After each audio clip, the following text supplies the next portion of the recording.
প্রিয় শিক্ষার্থীবৃন্দরা আসসালামু আলাইকুম। আশা করি সবাই ভালো আছো, সুস্থ আছো।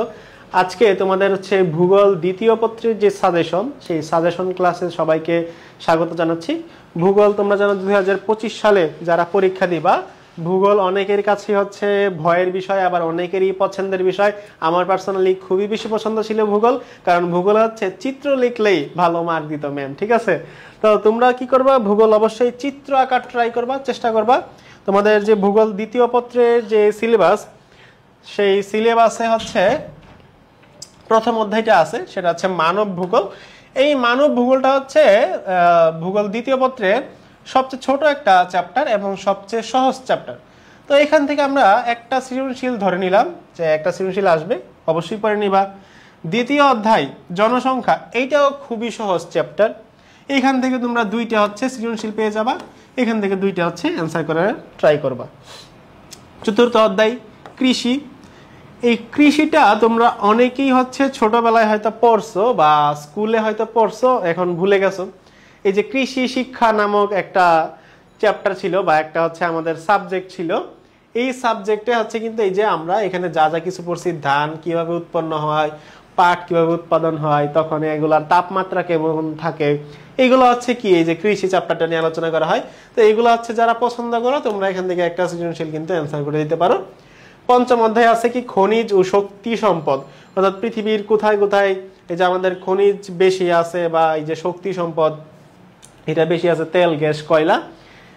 এইটা অনেকেই হয়তো জানো, যাদের আন্তর্জাতিক রাজনীতি সম্পর্কে ধারণা আছে বা বিশ্ব সম্পর্কে ধারণা আছে, তোমরা এখানে এটা জেনে থাকবে অনেকেই, বা অনেকে যারা না জানতে পারো তোমরা এটা একটু পড়ে নিবা, ঠিক আছে? ওকে। আর ষষ্ঠ অধ্যায় আছে কি শিল্প বা কলকারখানা। এই শিল্প চ্যাপ্টারটাও আমাদের খুবই গুরুত্বপূর্ণ বা জানার একটা বিষয়। তো এখান থেকে আমরা দেখতে পাচ্ছি যে চারটা সৃজনশীল কিন্তু আমরা এখান থেকে অ্যান্সার করতে পারতেছি। এগুলো সহজ চ্যাপ্টার। এই তিনটা চ্যাপ্টার কি প্রথম তিনটা চ্যাপ্টার সবচেয়ে সহজ চ্যাপ্টার, এগুলা থেকে চারটা অ্যান্সার করে দিবা। আর এই দুইটা থেকে একটা যে কোনো একটা অধ্যায় ভালো করে পড়বা, তাহলে এখান থেকে যে কোনো একটা তুমি অ্যান্সার করে দিবা, তাহলে তুমি কিন্তু পাঁচটা সৃজনশীল কিন্তু অ্যান্সার করে দিতে পারবা, ঠিক আছে? ওকে, তাহলে এই তোমাদের এইটা আমার মতে, হ্যাঁ, এই যে সহজ কঠিন এটা আমার মতে তোমাদের বললাম, তোমাদের পার্সোনাল অপিনিয়ন থাকতে পারে, এটা আপ টু ইউ। তাহলে ফার্স্টে এই যে চ্যাপ্টারটা আছে সেটা কি এই যে দেখো প্রথম অধ্যায়। তো এই প্রথম অধ্যায়ে কিছু বেসিক কিছু ধারণা আছে পৃথিবীর, যেমন এই যে কয়েকটা দেশের নাম আছে। এই দেশগুলা আন্তর্জাতিক রাজনীতির ক্ষেত্রে বা ভূ রাজনীতির ক্ষেত্রে অনেক গুরুত্বপূর্ণ বিষয়গুলা বা দেশগুলা। তাহলে এই দেশগুলা তোমরা একটু পড়ে নিবা, বিশেষ করে ভারত আমাদের পাশের দেশ, এটা একটু পড়ে নিবা। এই যে দক্ষিণ কোরিয়া, এটা একটু পড়বা। জাপান, এটা একটু পড়বা। জাপান আমাদের অকৃত্রিম বন্ধু, মুক্তিযুদ্ধের পর থেকেই, আমাদের স্বাধীনতার পর থেকেই জাপান আমাদের অসংখ্যবার বিভিন্নভাবে সাহায্য সহযোগিতা করছে। যুক্তরাজ্য কয়টা স্টেট নিয়ে গঠিত, কয়টা এলাকা নিয়ে গঠিত? গ্রেট ব্রিটেন এবং উত্তর আয়ারল্যান্ড, এগুলো একটু পড়বা। জাপানের 3000 দ্বীপ নিয়ে গঠিত। জাপানের বড় বড় দ্বীপ চারটা দ্বীপ হুক্কাইডু, হনশু, কিউশু, শুকুকু, এগুলো একটু দেখবা। দক্ষিণ কোরিয়ার রাজধানী সিউল, তারা উত্তর কোরিয়ার সাথে সবসময় একটা যুদ্ধ ভাব এরকম অবস্থায় কিন্তু থাকে। যুক্তরাষ্ট্রে 50টা অঙ্গরাজ্য আছে, সর্বশেষ অঙ্গরাজ্য হাওয়াই। এই দেশগুলো সম্পর্কে একটু বিস্তারিত জেনে নিবা। বাংলাদেশের প্রশাসনিক ইউনিট, বাংলাদেশের বিভাগ কয়টা, জেলা কয়টা, উপজেলা কয়টা, এগুলা একটু ধারণা নিয়ে নিবা। বাংলাদেশের চারপাশে কি কি আছে, অর্থাৎ ভারতের যে সীমানা, এই সীমানা সম্পর্কে একটু ধারণা নিয়ে নিবা। দ্বিতীয় অধ্যায় আছে কি জনসংখ্যার জনমিতিক উপাদান, যেমন এই যে জন্মহার, স্থূল জন্মহার, জনসংখ্যার ঘনত্ব, ঠিক আছে? তাহলে এইগুলার যে এইগুলার একটু সূত্রগুলো একটু মনে রাখবা, ঠিক আছে?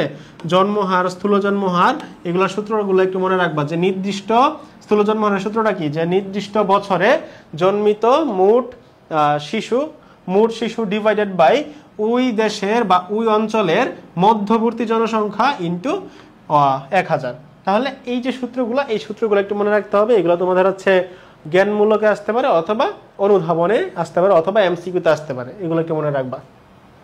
জনসংখ্যার ঘনত্ব, ওই এলাকার, একটা নির্দিষ্ট এলাকার কত সংখ্যক জনসংখ্যা আছে, এটা কি জনসংখ্যার ঘনত্ব।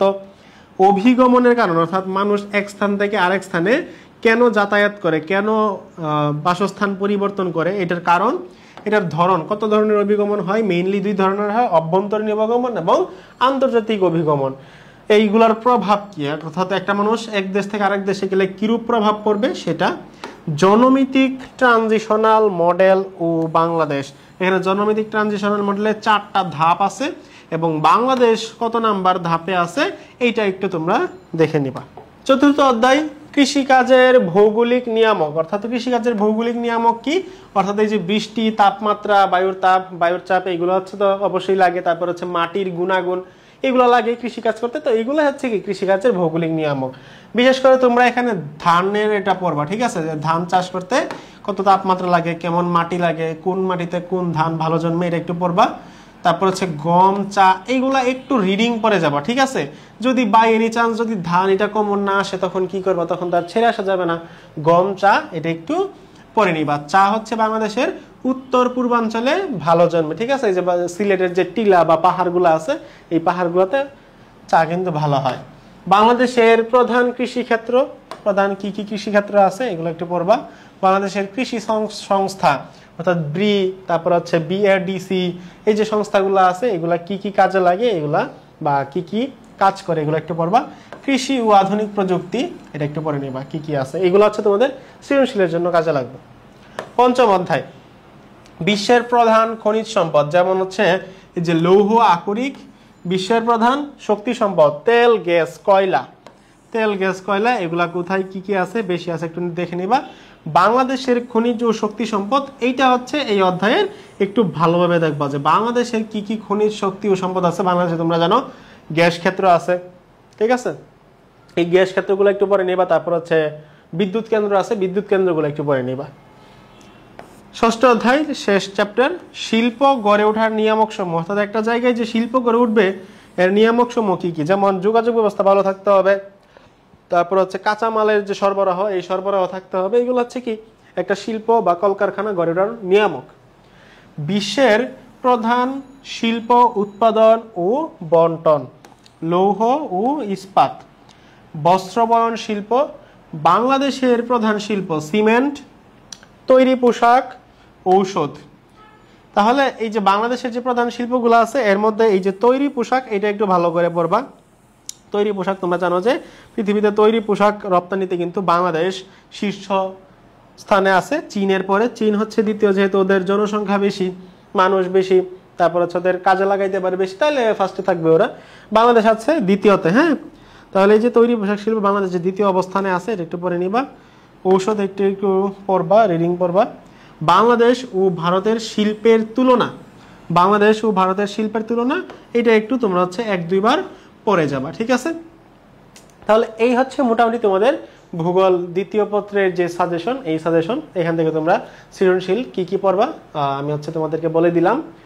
আমার কাছে যেগুলো সহজ মনে হয়েছে আমি তোমাদেরকে সেগুলাই বলেছি।